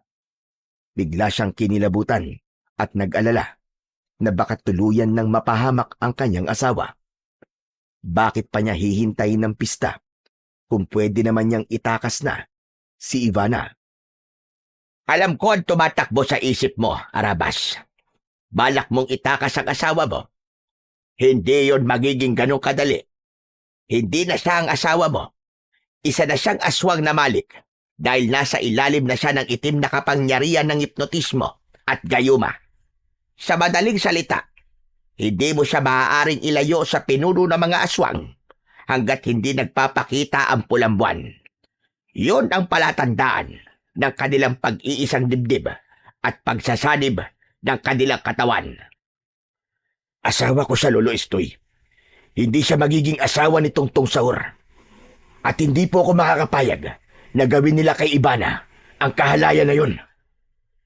Kailangan mong iligtas si Ivana sa araw ng pista. Saka mo lang mababawi ang katawan ng asawa mo na binalutan ng itim na kapangyarihan. Paano ko po maaalis ang itim na kapangyarihang bumabalot sa pagkatao ng asawa ko kung ang mutya na nasa kamay ko ay kontra sa kanya? Tulungan niyo po ako, Lolo Estoy. Hindi ko po kakayaning mapahamak ang asawa ko. Hindi ba tinutulungan na kita, Harabas? May paraan kung paano siya maililigtas gamit ang mutya. Hihigupin ito ang itim na kapangyarihang bumabalot sa katawan ng asawa mo. Pero kailangang may gawin ka para tuluyang mabawi siya. Gamit ang pagmamahal mo sa kanya. Ano pong ibig niyo sabihin, Lolo Estoy? Maililigtas ng mutya ang asawa mo si Ivana. Mawawala ang gayuma niya sa katawan kapag nagawa mo ang paraan na sinasabi ko. Paano po, Lolo Estoy? Dapat mo siyang hampasin ng baston, sabay taas na mutya sa ere. Pero kailangan mong mahalikan siya sa labi habang nakataas ang mutya. Sa ganung paraan, mawawala ang hipnotismo, gayuma, at itim na kapangyarihang bumabalot sa katawan niya. Hihigupin yun ng mutya. Kapag nagawa mo yun, maaalala niya ang halik mo at muli siyang magbabalik sa katinuan dahil sa iyong pagmamahal. Makikilala ka niya at maaalala niya ang nakaraan. Pero kailangan magawa mo yon sa araw mismo ng pagbilog ng kulay pulang buwan. Kung ganun po, ay kailangan ko pang maghintay ng 4 na araw. Oo, konting tiis labang. Bantayan mo ang kanilang mga kilos. Mas lalong hindi mapakali si Arabas nang malaman na ang kanyang asawa ay nasa bingit ng kamatayan. Gusto niyang pagsisihan kung bakit ngayon lang siya gumawa ng paraan para sundan ng asawa. Kumain muna siya sa bahay ng matanda upang hindi siya makakain ng pagkain na inihahain sa kanya ng mag-asawa. Habang kumakain ay pinag-iisipan nilang dalawa kung paano niyang maililigtas si Ivana. Pagkatapos nilang magplano ni Lolo Estoy at makapag-usap ay nagpasya ng umuwi si Arabas. Pagkalipas ng ilang minuto ay narating niya ang bahay ni Mang Bartolo. Bago siya pumasok sa loob ng bahay ay sinigurado niyang hindi mahahalata ng mga ito ang galit na nararamdaman niya sa kanyang dibdib. Nakita niya si Mang Bartolo. Papalapit ito sa kanya. Kumusta, Harabas? Nahanap mo ba ang bahay ni Ivana? Hindi po, Mang Bartolo. Baka nakaalis na po sila ng baryo eh. Habang nagsasalita si Harabas, ay hinanap ng kanyang paningin ang kanyang asawa na si Ivana. Dismayado siyang hindi nakita ang asawa, kaya muli siyang nagsalita. Sige po, Mang Bartolo. Magpapahinga na po muna ako. Napagod ako sa matagal na paglalakad. Hindi ka ba muna kakain? Tapos na ho kong kumain, Mang Bartolo. Nakita po kami ng kaibigan kong si Ruel na nakatira dyan lang po sa unahan ng tindahan. Nakakatuwa nga po eh. At dito pa kami nagkita. Pagsisinungaling ni Harabas para mas kapanipaniwala ang kanyang dahilan at makaiwas sa pagkain na inaalok sa kanya nito. Maya-maya pa ay tinalikuran niya na si Mang Bartolo at pumasok na siya sa loob ng kanyang silid na inuupahan. Pagpasok niya sa kwarto ay matyaga siyang naghintay ng pagdilim ng paligid. Matagal siyang nagbantay sa kanyang asawa at kilos ni Tungtong Saur. Halos hindi na siya matulog. Masigurado lang ang kaligtasan ni Ivana. Pagkalipas ng 4 na araw, ay dumating na ang gabi na itinakda para sa pag-aalay. Ang nalalapit na oras ng paglitaw ng bilog na kulay pulang buwan. Mula sa kwarto ni Harabas ay narinig niya ang pagbukas ng pinto ng silid ni Tungtong Saur. Kaya naman, maingat din ang pagbangon ni Harabas para sundan kung saan papunta ang mga ito. Halos mabingi siya sa lakas ng tibok ng kanyang puso dahil sa labis na pag-aalala niya para sa kanyang asawa. Ilang araw din siyang nakabantay kay Ivana at ngayon lang siya nakaramdam ng takot. Sa madilim na bahagi ng daan, nakita ni Harabas na inaalalayan ni Tungtong Saur si Ivana. Tulala ito at wala sa sarili. Tinahak ng mga ito ang daan papunta sa kakawyan, habang ang kaba sa kanyang dibdib ay palakas ng palakas. Dala ang baston at ang mutya ng pusod ng Supremo ay mabilis na sumunod sa paglalakad si Harabas. Malayo ang kanyang agwat sa mga ito para hindi maramdaman ng mga ito na nakasunod siya. Habang naglalakad ay panayanlinga niya sa paligid. Meron silang usapan ni Lolo Estoy na magkikita sila sa lugar na yon. Maya-maya pa ay nagtago muna siya sa likod ng isang puno. Nakasilip siya sa gawi ng dalawa sa tapat ng bukana ng kuweba. Natitiyak niyang doon gaganapin ang ritual. Walang kaalam-alam ang kanyang asawa na gagawin dito ni Tungtong Saur yun. Akma na sanang lalapit si Harabas sa kinaroroonan ng dalawa nang makarinig siya ng mahihinang pag-angil sa kanyang likuran. Ganun na lamang ang panlalaki ng kanyang mga mata nang makita ang mga nilalang na nakangising tumutulo ang malapot na laway sa bibig. Mabuti na lang at nakapasok na sa loob ng kuweba sina Tungtong Sahur at Ibana bago pa siya nahuli ng mga nilalang sa kanyang harapan. Sinasabi ko na nga ba't hindi ka totoong pilay at matagal mo nang alam na kami ang mga aswang na malit. Hindi ako nagkamali sa totoong pakay mo. Balak mong agawin sa amin ang aming alay. Hindi ko aagawin sa inyo ang alay nyo, kundi kukunin ko siya dahil asawa ko siya. Ang anak nyo na si Tungtong Sahur, papatayin ko siya.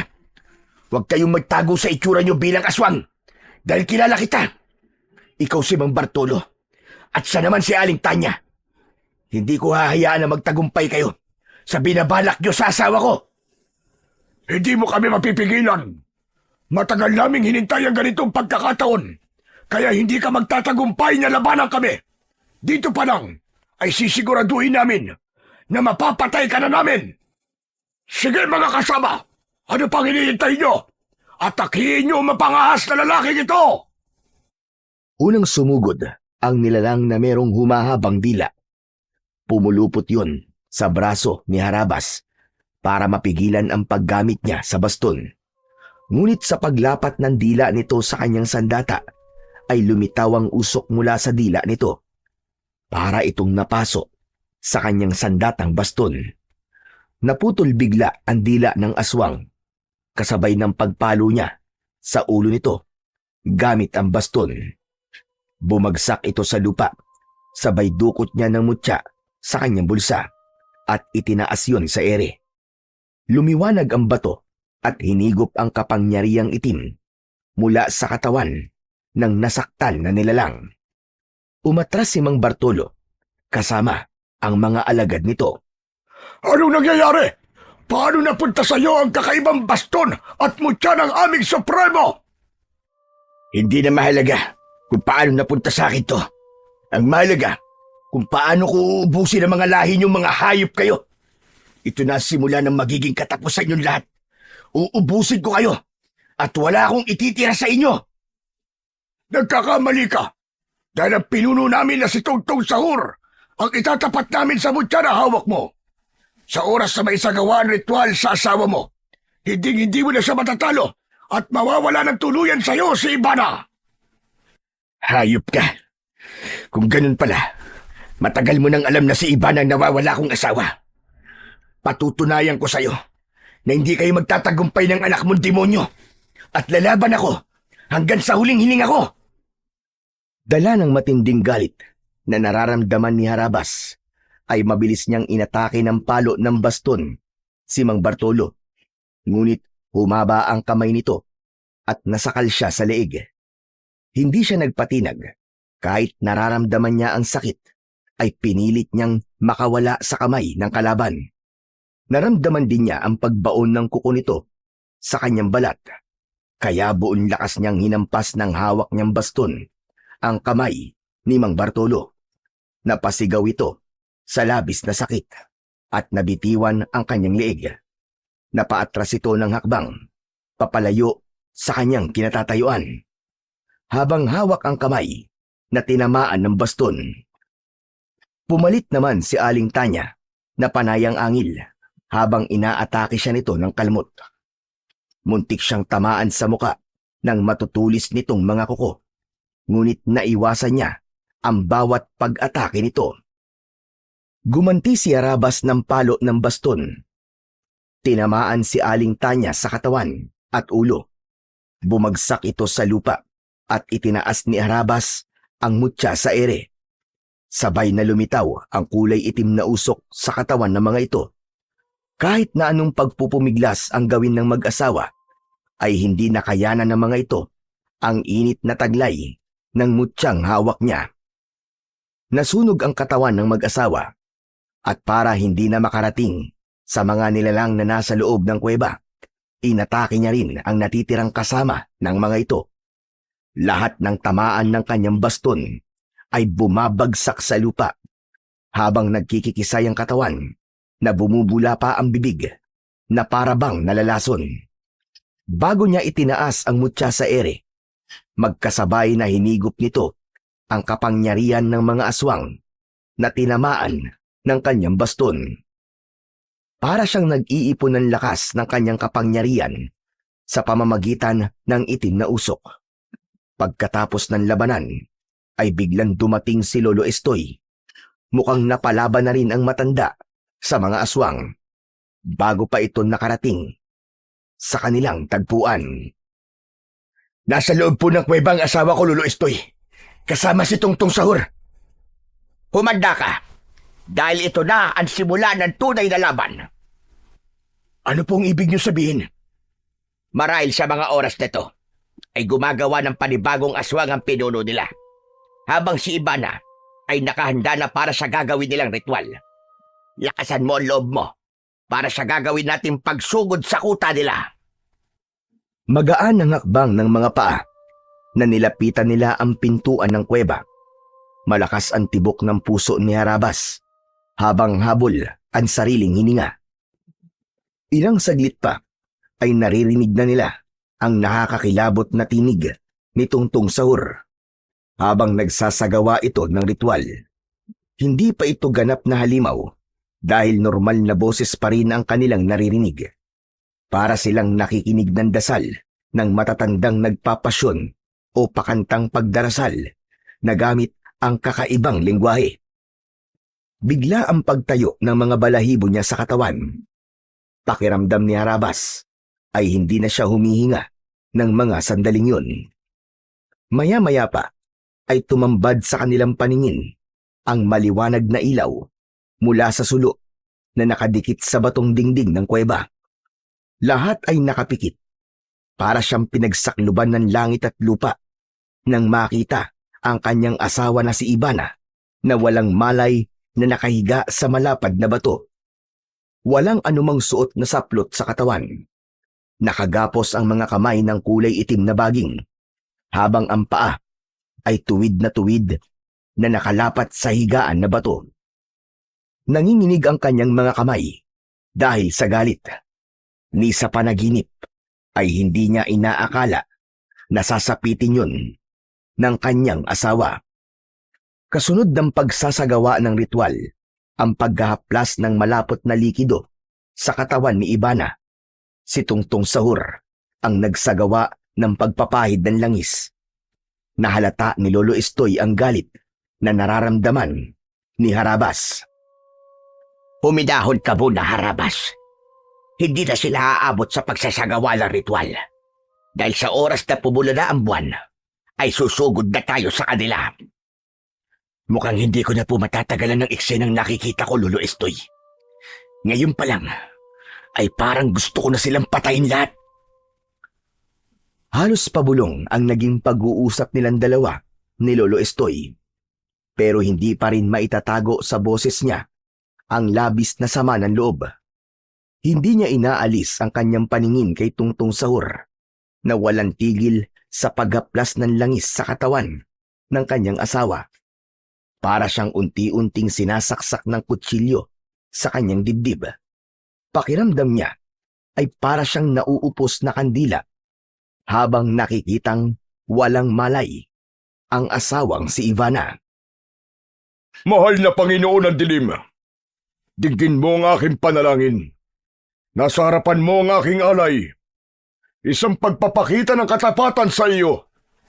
Pakinggan mo at pagmasdan mo kung paano ko sa iyo ihaharap ang babaeng itinakda para magdala sa aking binhi. Napaangat sa pagkakaupo si Harabas. Gusto niya nang tapusin ang laban at patayin ang pinuno ng mga aswang. Anong ginagawa mo, Harabas? Baka makita niya tayo. Hintayin na muna natin na pumula ang buwan. Ilang minuto na lang. Hindi po ako mananahimik lang dito, Lolo Estoy. Habang pinapanood ng ginagawa niya sa asawa ko, ako mismo ang papatay sa kanya. Gamitin mo ang isip mo, Harabas.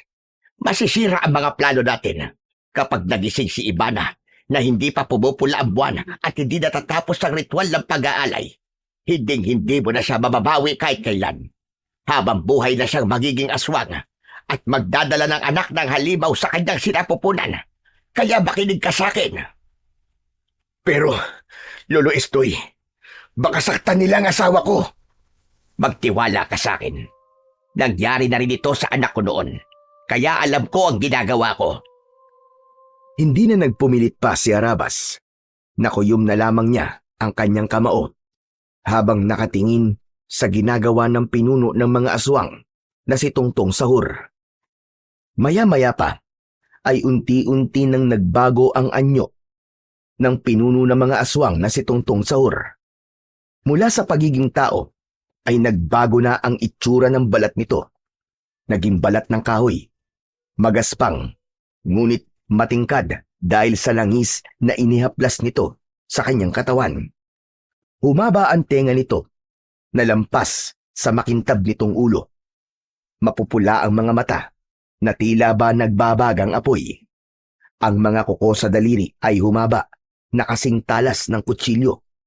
Tinubuan ng pangil si Tungtong Sahur. Kasabay ng mga alagad nitong nakayuko. Ganun na lamang ang panlalaki ng kanyang mga mata. Nang makita niya si Ruel, isa sa mga aswang na nakatayo sa tabi ni Ivana. Tulala at wala sa sarili. Iba na rin ang itsura nito, kasama ng kapatid at pamilya ng nobyo ng kapatid nito. Nakilala rin ito ni Lolo Estoy, kaya bumukas sa mukha ng matanda ang lungkot. Hindi na siya mababawi at maliligtas ng mutya mo, Harabas. Si Ivana lang ang kayang iligtas ng bato dahil siya ang matagal mong nakasama. Si Ruel, magiging bahagi na siya ng kasamaan ng aswang. Kung may magagawa po ko para mailigtas si Ruel, Lolo Estoy, ay gagawin ko. Susubukan kong iligtas siya. Dahil isa siyang mabuting tao. Hindi niya dapat sapitin ito. Hindi ako sigurado. Ngunit isa lang talaga ang alam kong maililigtas ng mutya. Si Ivana lang dahil siya ang asawa mo. Magsasalita pa sana si Harabas nang marinig nila ang muling pag-alingaw-ngaw ng boses ni Tungtong Sahur. Naaamoy ko na ang pagsilip ng pulang buwan. Subalit nararamdaman ko na merong kakaibang nilalang sa paligid natin. Hanapin niyo ang naaamoy kong nilalang sa paligid. Nagtataglay siya ng itim na kapangyarihan mula sa ating mga kasama. Kung hindi ako nagkakamali, nandito ang lalaking nagmamay-ari sa ating alay. Napaunat ng tayo sa pinagtataguan si Harabas.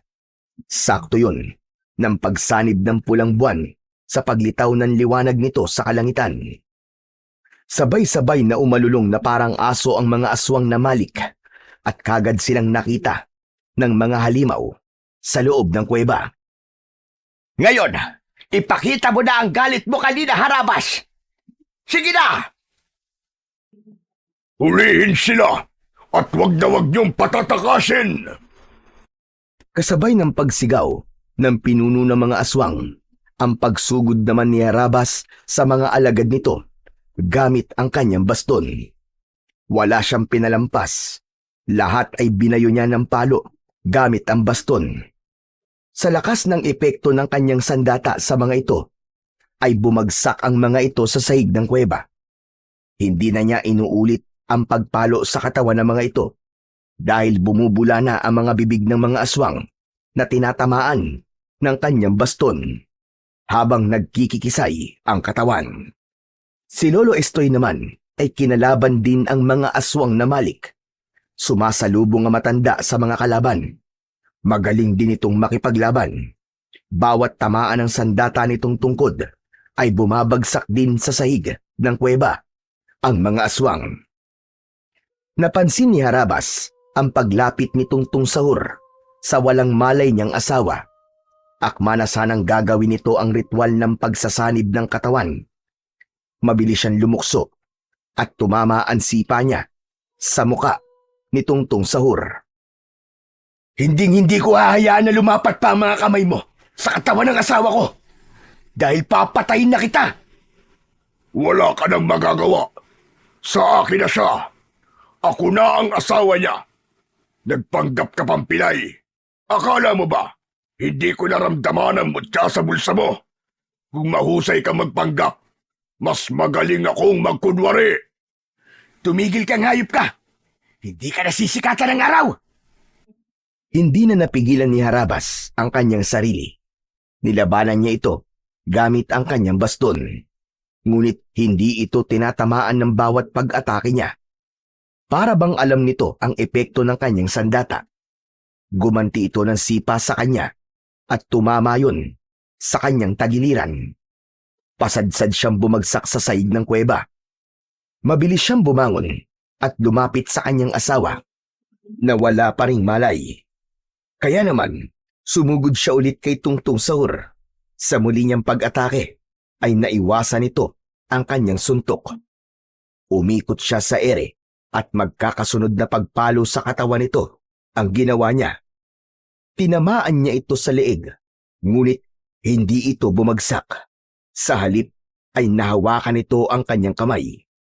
Dikitan ang kanilang laban habang nag-aagawan sa baston. Halata niyang napapaso ito sa kanyang sandata. Naalala niyang may talim ang kanyang baston, kaya sa pagpihit niya sa katawan nito ay nabunot niya ang talim at diretso yung isinaksak sa leeg ng pinuno ng mga aswang. Nagmistulang gripo ang dugong lumalabas sa sugat nito. Sabay bunot niya ng talim sa leeg nito. Napaluhod dito sa lupa habang pasigok-sigok. Pilit na tinatakluban ng kamay ang nabutas nitong leeg. Hinawakan ni Harabas ang baston, sabay palo ng napakalakas sa pagmumuka ng aswang.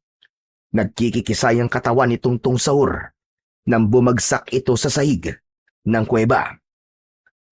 Yan ang pinakamalupit na parusa para sa mga nilalang na kagaya mo. Inilabas ni Harabas ang mutya ng pusod ng supremo ng mga aswang, saka itinaas sa ere. Lahat ng mga nakahandusay sa sahig ng kuweba na tinamaan ng kanyang baston ay nahigop ang itim na usok sa katawan ng mga ito, kasabay ng pagliyab ng katawan ng mga aswang.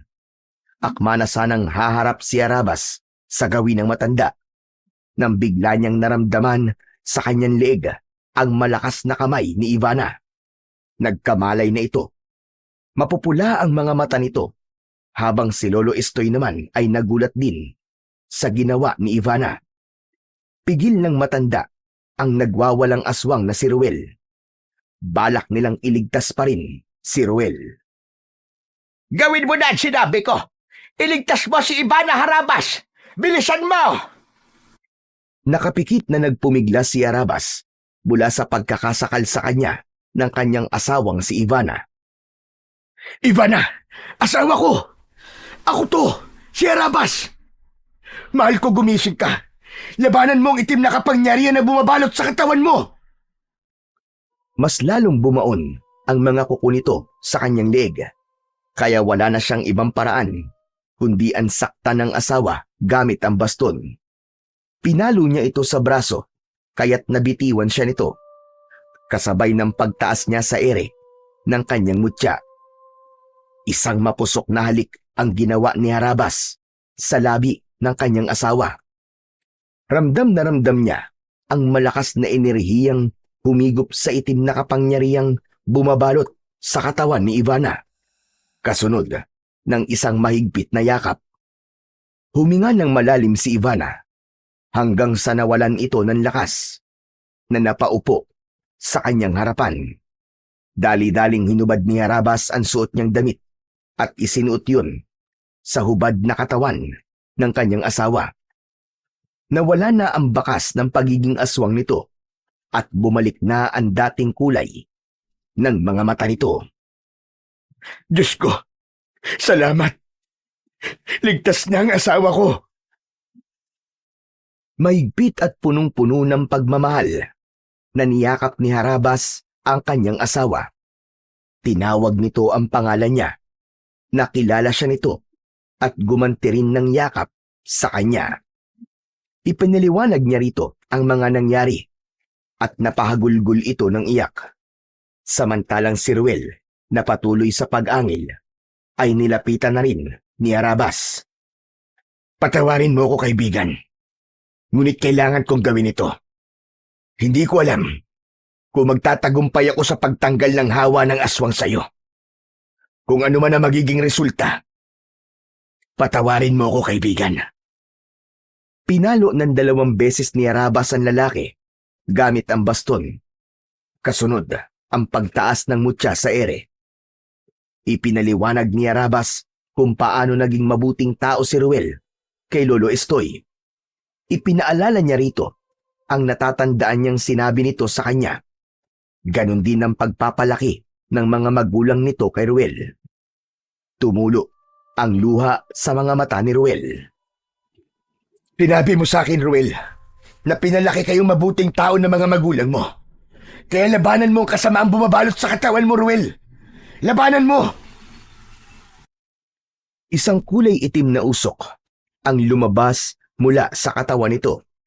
Katulad ng nangyari kay Ivana, himalang nawala ang hawa nito at bumalik sa dating kulay ang katawan, pati na ang mga mata.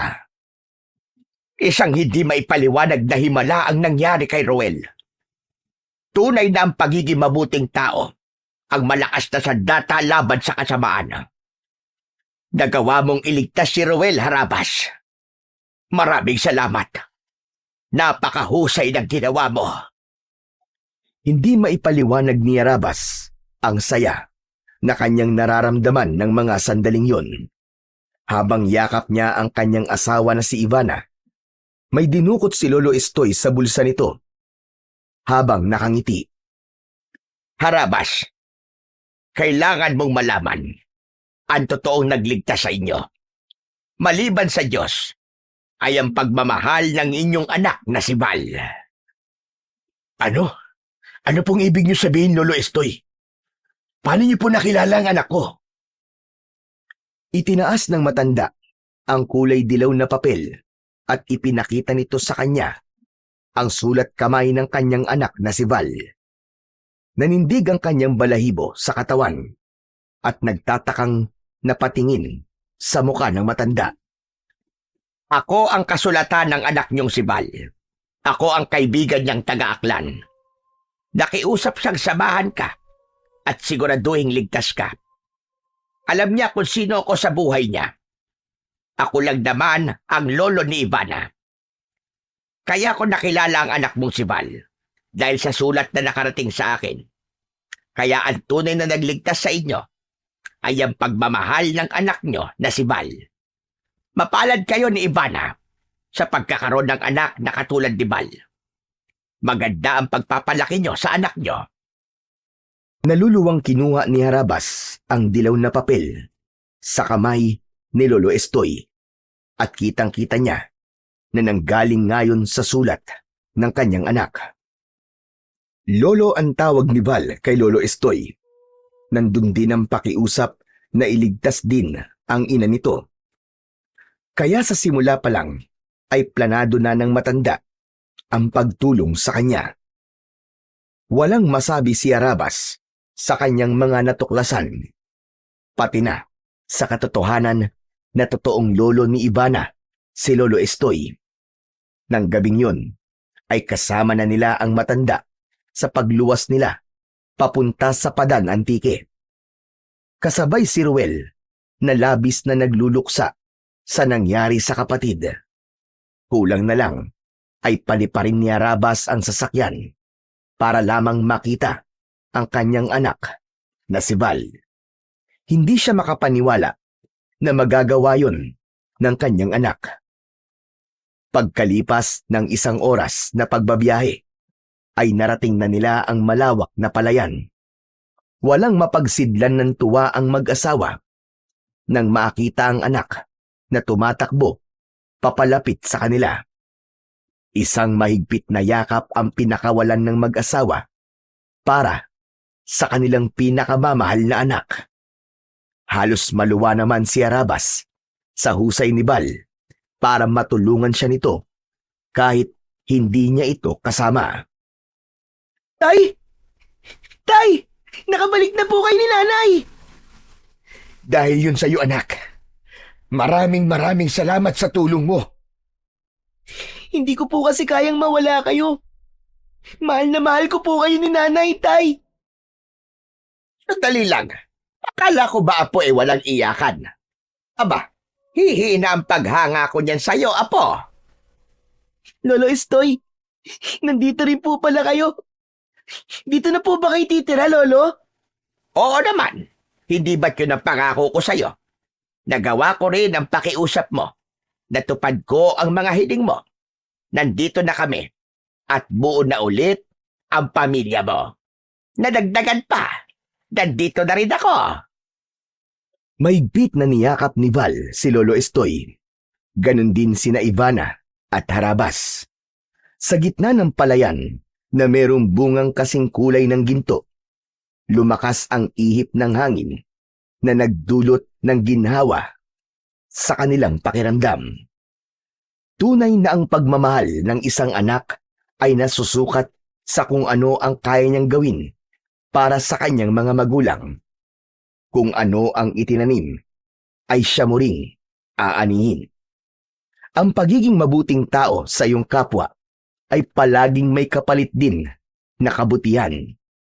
Kabutihan na balang araw ay magliligtas sa iyo sa kapahamakan. Nanatiling nasa kamay ni Harabas ang mutya ng pusod ng supremo ng mga aswang. Ginamit niya yon sa kabutihan bilang manunugis ng mga aswang. Ngunit ngayon ay tahimik na silang namumuhay kasama ng mapagmahal niyang asawa, anak at si Lolo Estoy dahil wala ng banta ng kasamaan sa kanilang buhay. Nanatili silang tahimik at payapang namumuhay sa kanilang baryo na puno ng pagmamahalan at nangako sila sa isa't isa na kahit kailan ay hinding-hindi na sila magkakahiwalay at magkakasama at tulong-tulong silang haharap sa bawat pagsubok ng buhay.